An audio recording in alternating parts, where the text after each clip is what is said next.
Welcome to Beyond the Nebula, where humanity doesn't just survive. We rewrite the stars. These original HFY stories explore what happens when humans show the galaxy exactly what we're truly made of. The skies above Earth burned in silence. From orbit, the planet looked like a wounded animal, coastlines scarred by orbital bombardments, continents choked with ash and plasma scars, cities collapsed like broken bones under a smothering grey haze. Where once there had been lights, laughter and life, there was now only the red glow of industrial reprocessing centres, alien strip mining rigs, and the cold flash of surveillance drones slicing through the black. And above it all, hovering in low Earth orbit like a noose around the neck of a dying world, was the tribunal spire. It gleamed, obsidian black and edged with molten gold, a ceremonial execution platform broadcast live across hundreds of species' homeworlds. It was here that the coalition of galactic order would finalize their conquest of Earth, not with bombs or viruses or genetic disassembly, but with something older, crueler, a public hanging. Inside a makeshift bunker beneath the ruins of what had once been Houston, Cassie Voss watched the broadcast through a cracked holoscreen, the ghost of her father's voice echoing in her skull like static from a dead radio. If you see me die, don't break. If you break, they win. If you don't, they won't survive you. She hadn't spoken in hours. Around her, 5 other resistance fighters stood silently, watching the same feed. The room stank of sweat, ozone, and fear. Their bodies were lean and scarred, wrapped in armor built from salvaged drones and alien scrap, patched with human blood and coded with vengeance. Cassie leaned forward as the image sharpened, her fingers curled unconsciously around the rusted metal of a salvaged Solari plasma rifle. On the screen, General Adrian Voss stood defiant, even in shackles. He was gaunt, ribs like piano keys beneath the tatters of his uniform, but his posture, straight-backed, chin-high, was military to the bone. Beside him stood 7 other generals, admirals, and former heads of Earth's now eradicated defense grid. Each was a symbol. Each was about to become a warning. Hovering above the tribunal platform was a Solari judge caste, 8 feet tall, insectoid and crystalline, draped in living banners that pulsed with alien bioluminescence. Its mouth didn't move as it spoke, but the universal translator embedded in the broadcast flickered to life. Let this be the end of the Terran delusion. They called themselves indomitable. They called themselves the Apex. They thought themselves invincible. But even vermin must learn. The fire of rebellion ends only in ash. The crowd behind the judge, a sea of diplomats, soldiers, and media drones from a dozen galactic species, let out a synchronized chittering laugh. Cassie didn't flinch. She stared at her father, at the slow-motion gravity of the moment, and held her breath. General Voss looked directly at the nearest camera, as if he knew she was watching. His lips moved. No sound. She knew what he said. She could read them without trying. "Don't avenge me. Destroy them." Then the floor beneath his boots vanished. The noose snapped tight. So did something inside Cassie. They buried the transmission across every channel. The galaxy applauded. The coalition declared Earth a pacified zone. The Solari turned parts of the Amazon into mineral harvesting towers and converted the Himalayas into a luxury estate ringed by orbital guns. But beneath the rubble, humanity wasn't dead. It was mutating. 3 days after the execution, Cassie emerged from the bunker. Her eyes had changed. There was no ceremony, no speech, just the slow, quiet understanding that something ancient and violent had awakened, and it wore human skin. She moved with purpose, collecting fragments from old resistance caches, DNA-encoded bullets, radiation-proof armor woven from depleted uranium, neural interface jacks built in labs that no longer existed on maps. The others followed without needing to be asked. They weren't soldiers anymore. They were remnants, ghosts, teeth. 1 year later, the Solari called it the pacification of Earth, a cleanup operation. They rolled out their behavioral integration systems, fitted the remaining human population with neuro-leashes, and divided the continents into resource zones. Cassie Voss called it a mistake. The aliens had misunderstood something fundamental about humans. They thought grief made them weak. That surrender was submission. That breaking the body broke the soul. But grief was a forge. And Earth had burned long enough. In what was once New Siberia, a stolen transport descended through storm clouds dense with ash.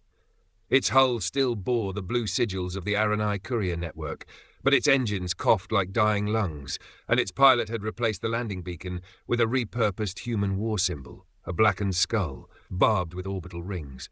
Inside the hold stood Cassie, quiet, armored, and unreadable. She stared out at the frozen tundra below. Alien refineries bled molten slag into the snow. Drones patrolled in precise grid patterns. Human workers, barcode and silent, hauled machinery under gunpoint. Beside her, a tall, lanky being adjusted its translator collar nervously. Darnak, a defecting law technician, six-eyed, amphibious, with a nervous tic and a genius-level grasp of coalition control systems. He hadn't stopped shaking since he boarded the resistance ship. "You know," Darnak whispered, "they think you're a myth, a fear pulse. They say you humans can't coordinate anymore, that you're too scattered, too broken." Cassie didn't answer. She strapped a charge pack to her rifle. Darnak tried again. "There's something I didn't tell your team. About the broadcast. About why they chose hanging. It was symbolic." "I know," Cassie interrupted. "They wanted to humiliate us," she said. "But it's worse than that. They wanted to show us alive. Feel it, watch it, burn it in." She loaded the rifle. They forgot what humans do when we burn. The drop took only 3 minutes. Cassie and her squad, 5 humans, 1 alien defector, hit the snow like a hammer. Silenced weapons, synchronized neural pulses, movement like ghosts between floodlights. The first Solari patrol didn't even scream before the snow drank them. By the time the central refinery's alarm activated, the reactor core was already compromised. Cassie stood in the control room, holding a severed alien command node in one hand and a burning torch in the other. She stared into the camera. She let them see her face. Not masked, not hidden. Cassie Voss, daughter of the General, survivor of Earth, weapon of extinction. 3 hours later, a new signal pulsed through the pirate bands of the galaxy, choppy, low bandwidth, deliberately degraded. "My name is Cassie Voss. You hanged my father. You stole our skies. Now we're coming for yours. You taught us how to die. Now we'll teach you what that makes us." Across occupied worlds, oppressed species watched the broadcast in silence. In forgotten bunkers, old soldiers lifted their heads. And in the cold, clinical command rooms of the Galactic Coalition, analysts ran simulations for a scenario they had long buried, Earth rising. Probability of success, 0.03%. Probability of survival, 0.00%. Recommendation, suppress, erase, deny. But it was already too late. The fire had started, and it spoke her name. The cold didn't matter anymore. Cassie Voss knelt in the blackened shell of an old skyscraper, what had once been a Houston banking tower, now a rusted monolith reaching into ash-choked skies, and stared down at the distant patrols beneath her boots. Solarian forces in glimmering exo-armor moved through the cratered streets like termites in a maze, barking orders in their insectile chirrups, lashing human workers who moved too slow. 10 stories below, a woman screamed. Then silence. Then another scream, cut short. Cassie didn't blink. She'd heard worse. She'd made worse. The rifle resting on her lap wasn't Coalition issue. It was something else. Something cobbled together from dead alien tech and old Terran schematics, fitted with a pulse core made from a melted drone reactor. It purred softly when she touched the trigger. Behind her, someone cleared their throat. "You're staring again." Cassie didn't look up. "I count 7 patrols. 2 tanks, 1 controller, standard rotation." "You've been here too long," said Silas Tran, the youngest member of her cell. His breath misted in the cold, his rifle slung low over his shoulder like a toy. "You know their routes like bedtime stories." "I don't sleep." Silas stepped beside her and scanned the horizon. "You know," he said slowly, before everything, I used to be a chef. Downtown. Vietnamese fusion. Had a little place near River Oaks." Cassie said nothing. "They burned it," he added. "Said it was culturally non-essential." He snorted. As if half the Solari food tech wasn't ripped off human cuisine. Cassie finally looked at him. Her eyes were flat, unreadable. "They burn everything," she said. "It's what they do." The resistance was growing. Slowly, painfully, like old roots pushing through concrete. In the year since the Gallows broadcast, Cassie had moved through 39 safe houses, reactivated 7 defunct resistance AI nodes, and recruited over 200 survivors. She trained them like ghosts. No uniforms, no names, no centralized command. That was what got them killed last time. Instead, she built cells, tight-knit units that could operate autonomously, share intel through burst packets, and vanish into the ash like phantoms. If one group was taken, the others would keep moving. If she was taken... No, she wouldn't be taken. She had plans, and one of them was chained in the bunker 3 floors below. Didn't like cages. His species was semi-aquatic, amphibious, and deeply neurosensitive. Isolation was like suffocation. But Cassie didn't care. He was alive. That was enough. She stood outside the reinforced Plex barrier, arms crossed, as he finished recalibrating the neurograph he'd welded to the wall. "I've seen more hospitable interrogation suites," he muttered. Cassie raised an eyebrow. "You're not being interrogated yet." Darnak's eyes twitched in 4 directions at once. "Then perhaps I'll speak freely. Do you want to know why your kind was targeted?" Cassie didn't answer. He continued anyway. "It wasn't the warships or your technology. It wasn't your spirit." He made the word sound like a disease.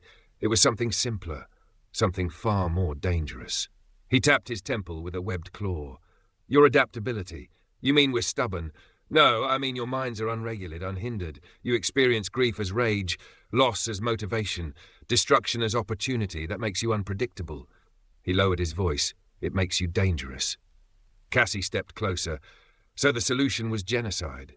Darnak flinched. A preventative action. Cold, calculated, efficient. If your kind had reached parity with the rest of the Order, you wouldn't have stopped at equality. You would have conquered. Cassie smiled thinly. "You say that like it's a bad thing." 3 days later, the sky over Old Houston exploded. It wasn't a nuclear detonation. Those had long since been outlawed under the Galactic Bioconservation Accord, but something worse. A seismic flare bomb, fired from low orbit, engineered to mimic a tectonic fault collapse. The Solari called it targeted restructuring. To Cassie, it was genocide wrapped in legalese. A warning. They'd tracked her signal. Somehow, somewhere in the last op, someone slipped. The building shook. Concrete fell in chunks the size of men. Screams echoed through the hallways as humans scrambled for exits, pulling wounded, pushing children, some just running with nothing but fire in their lungs. Cassie didn't run. She stayed. She grabbed Darnak by the collar, injected him with a localized atmosphere stabilizer, and dragged him out through a maintenance shaft that hadn't been used since before the occupation. They emerged into a tunnel system 3 miles long, stretching from the Houston ruins to the Rust Belt remnants of Galveston. It was a human ghost road now, lined with old tags, resistance graffiti, and the bones of those who didn't make it far enough. They walked in silence. Eventually, Darnak spoke. "You could have left me. I considered it. You need me," he said, "for Project Revenant." Cassie stopped. In the glow of the tunnel's biolum torches, her face looked carved from iron. "Don't say that name," she said, "but it's true." She grabbed his throat and slammed him against the wall. "You know what it cost to bury that program? Do you know what we did to keep it hidden? Revenant isn't a weapon, it's a sentence." Darnak wheezed. "Then why are you digging it up?" Cassie's grip loosened. "Because we have no other option," she didn't say. "Because the fire isn't enough anymore. Because a spark won't scare them. But a monster might." 2 weeks later. In the sublevels of the old Denver Technova complex, buried beneath a mile of bedrock and hidden behind phased signal dampeners, Cassie stood in front of a sealed cryochamber marked with black radiation warnings and the faded symbol of the pre-war Terran Defense Intelligence Directorate. Project Revenant, access by authorization only. Warning, cyberneural overload risk 99.8%. Status, red line classified. Silas stood beside her, staring at the console. "You sure about this?" he asked quietly. Cassie didn't answer. Instead, she pressed her hand to the biometric pad. The system beeped.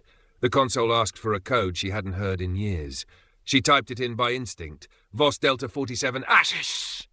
The chamber hissed. Cold gas spilled across the floor like ghost breath. Inside the pod was a human-shaped machine, sleek, skeletal, wrapped in biometal with neural jacks where the skull should be, and a heart that hummed with antimatter. Project Revenant wasn't a suit. It was a shell. A body built to house a consciousness so volatile, so furious that no organic form could survive it. And Cassie was going to step into it.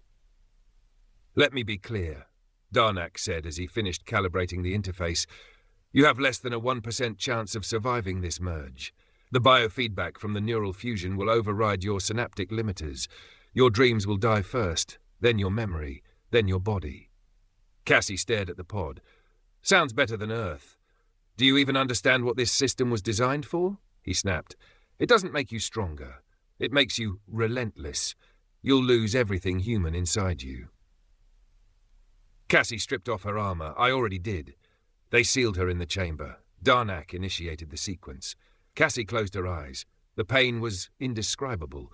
Fire inside the skull, vision fracturing into ultraviolet, time stretching into static. She saw her father's face, her mother's laugh, her brother's hand, missing, severed during the first wave, her team, her city, her name. All of it burned, then silence, and something else, something deeper. She opened her eyes. They glowed. Outside in the surface-level observation room, Silas flinched as the chamber door burst open. Cassie stepped out, changed. Her skin was metallic in places. Her eyes were burning orange, like plasma. She moved with perfect silence, each step a calculated whisper. She didn't speak for a long moment. Then, finally, let's begin. Somewhere in the Aut-edge shadow of Saturn, a Solari command cruiser drifted in a holding pattern. It was called the Vanarith, a behemoth of black crystal and pulse-forged alloy, its hull etched with noble glyphs and war trophies from over 100 campaigns. It had never known defeat. Its commander, Keir Tanarul, sipped liquid luminal through his sparacle and studied the transmission reports from Earth with mild irritation. Humans, it seemed, were still attempting to resist. An annoyance. One that would be dealt with soon. He hadn't fought in the initial pacification. His rank had been awarded through bloodless victories. Orbital sieges. Cultural disassemblies, not ground skirmishes. Primitive warfare. It was beneath him. When the sensor ping came through, his focus barely wavered. Unidentified object approaching, no IFF, no signature. Stealth-class vessel, low EM profile, analog control system. Keir sighed. A human relic? Destroy it. The comms officer hesitated. Sir, it's not firing, it's just drifting. Then fire now! Cassie Voss watched the cruiser grow in the viewport, massive, hulking, ugly in the way all coalition capital ships were. Brutalist design, with no soul, no personality, just another symbol of their machine logic. Everything designed to dominate, nothing to feel. She didn't feel either, not anymore. Since the Revenant shell had fused to her neural core, she hadn't slept, hadn't eaten, hadn't blinked. Her thoughts moved in parallel layers, each one processing combat data, targeting solutions, psychological warfare scripts. But in the deepest layer, beneath the machine, her father's voice still echoed. Don't avenge me. Destroy them. Cassie opened the neural kill switch. The Vanarith opened fire. 30 missiles, plasma-tipped, dual-stage trackers. Cassie's stolen shuttle wasn't even supposed to be capable of dodging. It was bait, a trap, an insult. But she wasn't piloting it with her hands. She was the shuttle. The neural link ran from her spine into the fusion interface, every control jacked directly into her synapses. She bled through the metal like liquid thought. The craft danced. The first salvo missed. The second struck a decoy emitter she'd jettisoned seconds before impact. The third hit something. Cassie absorbed the damage, redirected power from weapons to shields, and drove the shuttle into the cruiser's docking bay at terminal velocity. It didn't matter if they sealed the bay. She wasn't here to dock. The hull ruptured. Cassie walked out of the wreckage, smoking, silent, her armor charred but regenerating via micro-reactive smart mesh. 3 Solari guards rushed her. She didn't fire. She moved, bone crack fast. The first died with a crushed thorax. The second never got the scream out. She tore the vocal sac from its throat and jammed it into the third's eye before firing her wrist-mounted fléchette cannon at point blank.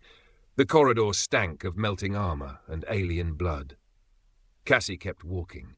Bridge alarms screamed. Keir watched the security feed with horror. The figure was humanoid, yes, but wrong. Wrong proportions, wrong movements, too efficient, too quiet. She's inside the ship? No response to comms, sir. Deploy internal drones. Already gone, sir. Gone? The tactical officer's mandibles clicked in confusion. She disabled them with a virus. Keir's spiracle flared. A virus? Something called Ghost Protocol. It appears to be pre-war Earth code, adaptive, self-learning. It's rewriting our internal defense AI. Keir felt true fear for the first time. What is she? The comms officer's voice cracked. She's what's left of Earth. Cassie reached the core chamber in under 4 minutes. She could feel every vibration, every pulse of the ship. Her mind mapped it in real time. X-ray overlays, heat signatures, atmospheric pressure shifts. The Revenant shell interpreted everything as a battleground. She stepped into the command chamber. 40 Solari waited. They opened fire. She moved through them like a shadow with teeth. Guns weren't enough. Neither were blades. She tore one in half with her bare hands, used another as a shield, fired her spinal railgun through the floor, and killed a backup gunner 2 decks down without looking. Then there was only Kier. He fired a disintegrator round. She let it hit.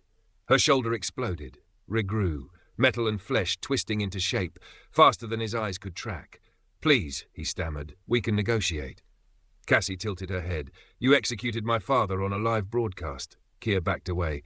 "That wasn't me. That was protocol. So is this." She grabbed his skull, crushed it like fruit. In the aftermath, she didn't just destroy the ship. She broadcast it, used its own comms tower to livestream the entire assault, unedited, uncensored, across every open bandwidth from Saturn to the Vega gates. "This is Cassie Voss.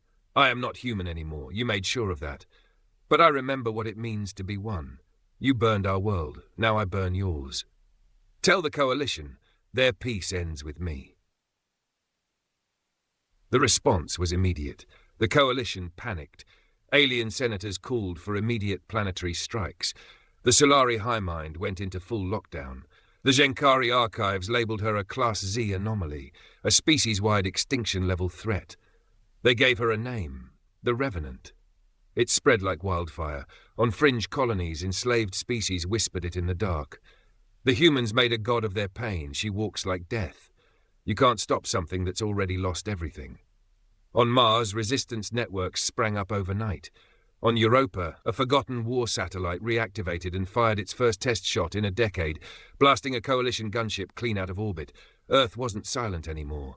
It was screaming. Back in the Denver complex, Cassie stood in front of a cracked mirror. Her face was still hers, sort of. But her eyes were too bright, her blood too thin. Her reflection didn't blink. Silas entered quietly. "You okay?" he asked. Cassie didn't answer. He tried again. "That thing on Saturn?" "You made the entire galaxy flinch," she finally spoke. "Good. They'll hit back. I know. We'll need more than just you." "We won't be just me for long," she said. "Project Revenant was Phase 1. Silas frowned. "There's a Phase 2? Cassie smiled faintly. The skin around her jaw shifted, metal flexing like flesh. "There is now." In the Solari high chambers, diplomatic panic bloomed like a virus. One senior analyst summarized it perfectly in a report. "We miscalculated. We thought we'd killed Earth, but we left enough to bury us." Cassie Voss stood on the bridge of the Prometheus, a reassembled human dreadnought orbiting over the shattered remains of Antarctica. The ship was a patchwork of salvaged alien tech, reverse-engineered systems, and sheer, unyielding human will. It was the first of many. Below, where once the ice had gleamed, molten metal poured from newly operational orbital foundries. These were the rebirth engines of Earth's second chance, a forge where a broken species would craft the weapons of its revenge. "Status report," Cassie said without turning. Silas Tran tapped rapidly on the command console. "Orbital cannons are online. Power cores stable at 92%. We have contact with 4 allied cells on the surface, plus a relay network extending into the asteroid belt." Cassie nodded. "Good. How long until we can launch an offensive?" she asked. 2 weeks if we push the reactors, but the main issue is reinforcements. The Coalition has been mobilizing. We estimate a fleet of at least 70 cruisers en route. Cassie's eyes narrowed. "Let them come. We'll meet them in the void." Across the outer colonies, the spark Cassie ignited had spread like wildfire. Enslaved species once resigned to servitude now rose up in unprecedented coordination. The Genkari smuggler clans broke embargoes to funnel arms and intelligence. The Jakari miners sabotaged supply lines. Even the law defectors, once silent and fearful, joined the fight openly. It was a new war, one fought with guerrilla tactics, cyber warfare, and merciless strikes. But also hope. On the moon of Erythra, Cassie met with an unlikely ally, a rebel leader named Rail Kor, a grizzled ex-mercenary from a species the Coalition had never taken seriously. "You're more than a ghost," Rail said, eyeing Cassie's mechanical limbs. "You're a reckoning." Cassie smiled faintly. "That's the plan." Their meeting was brief but decisive. Rail pledged his fleet to the cause, and together they coordinated a series of lightning raids on key Coalition outposts. Back on Earth, the civilians, the broken, beaten and still breathing, prepared. Underground bunkers transformed into factories, hackers turned their skills to war, children trained with simulators, learning the art of resistance by rote. Cassie watched it all through a live feed from the surface. This was no longer a survival fight, it was a war of annihilation. One of the most devastating moments came when Cassie's forces successfully triggered a coordinated strike against the Coalition's AI command hubs. The virus Eidolon, seeded months ago by human spies, erupted like a digital plague, crippling communication networks and fence grids across 5 major star systems. The Coalition panicked. Containment protocols initiated. A Coalition admiral declared on a cracked holofeed, "Humanity's rebellion will be extinguished before it can spread." But Cassie only smiled. They didn't understand what humans were capable of when their backs were against the wall, and the walls had already fallen. The war escalated rapidly. Orbital battles erupted. Human dreadnoughts, once thought primitive, unleashed pulse cannons and kinetic kill vehicles with devastating precision. Human hackers dismantled AI sentries. Ground forces adapted alien weaponry, combining it with brutal human tactics honed through centuries of conflict. Cassie led from the front lines. Her Revenant enhancements made her unstoppable, moving through enemy ranks like a spectre, a living nightmare. Her name became legend. But war always demands a price. During a raid on a Coalition mining colony, Cassie's closest friend and second-in-command, Silas Tran, was gravely wounded. The attack was successful, but it cost them dearly. As Cassie held Silas in her arms beneath the burning wreckage, she whispered a promise. "We will finish this, together." The galaxy watched as Earth's lost children rose. The Coalition faltered. The war reignited, and humanity was no longer a broken species. They were the storm. Azran was a city of light and steel, perched atop a planet-sized fortress that gleamed like a jewel in the heart of the Galactic Coalition. It was the capital of the Coalition's power, home to the ruling council, the High Mind, and thousands of layers of bureaucracy, surveillance, and death squads. It was supposed to be untouchable. Cassie Voss watched the starfield from the bridge of the Prometheus II, the second dreadnought in Earth's growing fleet. Her eyes burned with the cold fire of years spent in shadows, loss, and war. Today, they would bring that fire directly to Azran. "Status," she commanded. "Orbital fleet in position," replied Commander Railcore, her new ally and grizzled war veteran from the Erythra Rebellion. "We have 28 cruisers, 5 carriers, and multiple skirmishers. Coalition forces are scrambling to respond." Cassie nodded. "Commence attack on my mark. We hit the shield generators first, then the orbital defense platforms. Silas, ready the boarding teams." Silas Tran's voice came calm but firm. "Teams are locked and loaded, ma'am. Ready when you are." The battle began with a thunderclap. Mass drivers fired kinetic slugs the size of trucks at near-light speeds. Plasma bursts ignited the void like stars collapsing into novas. The Prometheus II led the charge, its railguns slicing through enemy frigates like paper. Cassie's neural implants synchronized with the ship's targeting array. She could feel every explosion, every projectile, every enemy vessel's death throes as if they were her own. Despite the overwhelming firepower, the Coalition's defenders were relentless. Shield generators held longer than expected, forcing the fleet into brutal slugfests.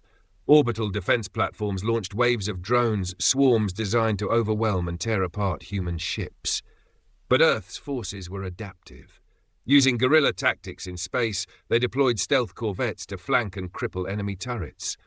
Hackers unleashed Eidolon variants to disrupt targeting systems. Each victory, however small, fueled the momentum. The critical moment came when boarding teams were deployed. Cassie led one such team aboard the flagship Imperator Azran, using stolen wormhole drives to bypass outer defenses. The corridors were labyrinthine, guarded by elite Coalition soldiers and automated sentries. Cassie moved like a shadow, her Revenant enhancements allowing her to anticipate enemy movements and react with preternatural speed. She tore through guards silently, neutralizing threats with surgical precision. In the command center, the ruling council members scrambled to flee or communicate a surrender. Cassie found the Solari Viceroy, the same alien who had orchestrated her father's execution, surrounded by bodyguards. The final confrontation was brutal. The Viceroy fought with lethal grace, using psychic disruptors and razor-sharp claws. Cassie countered with cold efficiency, blending cybernetic reflexes and raw human fury. In the end, Cassie crushed the Viceroy's throat with one hand, staring down into alien eyes filled with shock and disbelief. She whispered, "This is what happens to those who hang the fallen."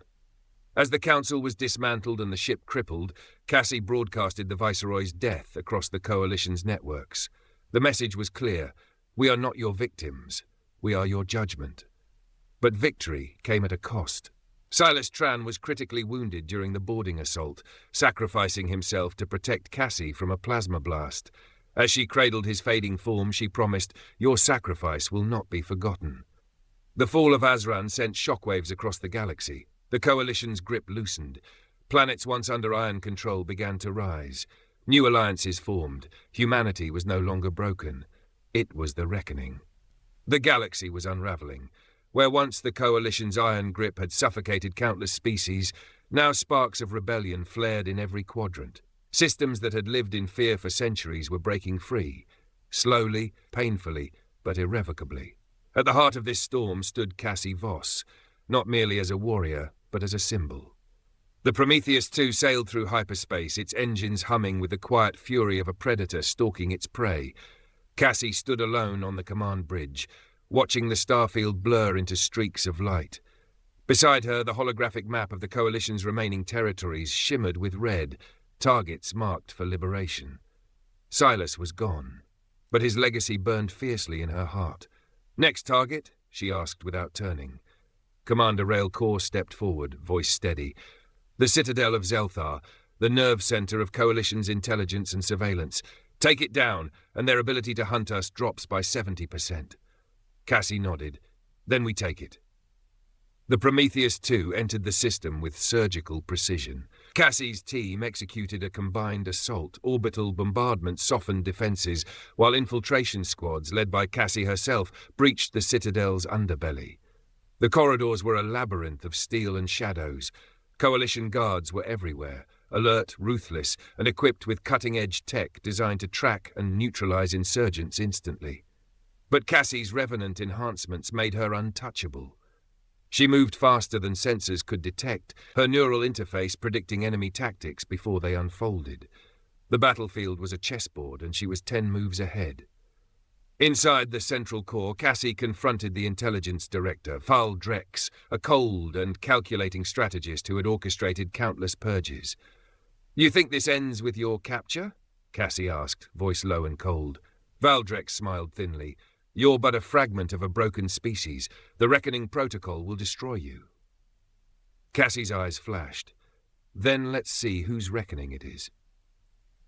The Reckoning Protocol was the Coalition's last gambit, an AI-driven system capable of activating planetary-scale defenses and launching preemptive strikes across rebel worlds.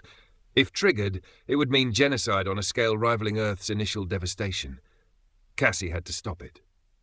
Battling through waves of security drones and elite guards, Cassie reached the core console. Her hands moved over alien controls with practiced precision, inputting override commands, deploying cyber warfare countermeasures. The system resisted. It fought back with firewalls, logic bombs, and autonomous defense bots. But Cassie was relentless. As the system overloaded, alarms blared throughout the Citadel. Outside, the Resistance fleet engaged Coalition reinforcements in brutal combat. The Prometheus II shook as missiles struck, but Cassie's team held firm. Finally, with a last pulse, the Reckoning Protocol shut down. The Citadel went dark. Cassie stood amidst the silence, breathing hard. "We won," she whispered, but the victory was bittersweet. The Coalition's retaliation was brutal. Entire worlds were glassed in orbital bombardments. Civilians suffered. Alliances fractured under the strain of war. Cassie's resolve hardened. "This is no longer just revenge," she said. "It's survival. For Earth, for humanity, and for every species crushed under the Coalition's boot." Her voice echoed across the network. Her message was clear. We will not stop until every chain is broken, until every tyrant falls, until the galaxy knows the price of oppression. The war was no longer about survival. It was about redemption. Cassie Voss stood on the command bridge of the Prometheus III, Earth's flagship, orbiting Narraxis Prime, the Coalition's last major bastion. The planet was a fortress, its surface a lattice of towering defense spires, shimmering energy shields, and relentless orbital weapons platforms that turned the stars into a deadly chessboard. The galaxy watched as this final battle promised to decide the fate of humanity and all the oppressed species under Coalition rule. Cassie stared into the hollow projection, tracing the intricate defensive web around Narraxis Prime. Each node pulsed with energy, each turret was manned, and beneath it all, layers of automated countermeasures waited. Beside her, Commander Rail Corps' grizzled face was a map of exhaustion and resolve. "This won't be easy," he said. "They've had time to prepare. Their psychic command structure is intact, and they're pulling every last resource." Cassie's voice was steady but fierce. "Then we break it. We've fought harder odds before. This time it's all or nothing." Outside the shielded command dome, the fleet gathered. Earthborne ships, alien vessels pledged by new allies, stolen Coalition warships refitted for human use. It was an armada of rage and hope. Missiles arced through space, plasma cannon fire ignited clouds of cosmic dust, and fighter squadrons twisted in deadly ballets of dogfights. Cassie's neural implants synced with the fleet's battle command. Every data stream was a torrent of potential threats, a wave of calculated counterattacks, every piece of debris a danger or an opportunity. The Prometheus III was the spearhead, moving with predatory grace. While the fleet battered orbital defenses, Cassie's team descended in stealth pods through Narraxis Prime's upper atmosphere. The planet's surface was a jungle of biomechanical fortifications. Towers fused with organic growths, and automated drones prowled the streets like hunting beasts. Cassie's team navigated through a labyrinth of tunnels and abandoned subway systems, all while evading or neutralizing patrols with surgical precision. Each squad member was augmented. Enhanced reflexes, sensory upgrades, weaponry that blended old-world firepower with alien tech. They moved as one, a symphony of death and survival. At the core of the fortress awaited Supreme Arbiter Zaelvor, a towering figure draped in ancient ceremonial armor, his eyes glowing with eldritch power. His psychic aura rippled outward, warping the very fabric of the battlefield. Guards fell to unseen forces, their minds shattered before their bodies could react. Cassie met him in a chamber carved from obsidian stone, the air thick with tension. Zaelvor's voice echoed like thunder. "Human, you have defied fate, but this ends now." Cassie's answer was steel and fire. Their battle was brutal and intimate. Blades clashed with sparks that set the chamber aflame. Psychic attacks battered Cassie's mind, but her revenant enhancements kept her anchored. Every strike was a dance of death, every parry a testament to humanity's will to survive. The fight drew on for hours. Allies fought desperately outside the chamber to keep reinforcements at bay. When Zaelvor summoned a final psychic storm to obliterate her, Cassie tapped into the deepest reserves of the Revenant protocol. Her body became a conduit of pure energy and rage, shrugging off the psychic assault and launching a devastating counterstrike. Zaelvor screamed as the energy tore through him. His armor shattering, his power broken, he collapsed. With the Supreme Arbiter dead and the fortress destabilizing, Coalition forces surrendered or fled. The war was won. But Cassie knew the scars ran deep. The Coalition's oppressive regimes wouldn't vanish overnight. The cost in lives and suffering weighed heavily. Yet from the ashes rose a new dawn. Before departing Narraxis Prime, Cassie addressed the galaxy via every broadcast channel. Her voice was resolute, hopeful, fierce. "From the ashes of our past, we rise. We will rebuild, we will remember, but we will never forget the cost of freedom." Her message echoed through space, an anthem for the oppressed, a warning for tyrants. Cassie stood on the bridge once more, gazing at the stars. The war was over, but the fight for the future had just begun. She was no longer just a survivor or a revenant. She was the spark that ignited a galaxy. If you enjoyed this story, leave a like and comment. It helps us reach more sci-fi fans like you. And if you love tales where humans shake the galaxy, subscribe to Beyond the Nebula for weekly uploads. Original stories by Beyond the Nebula, AI-assisted, human-created, and narrated by Beyond the Nebula. New episodes every week.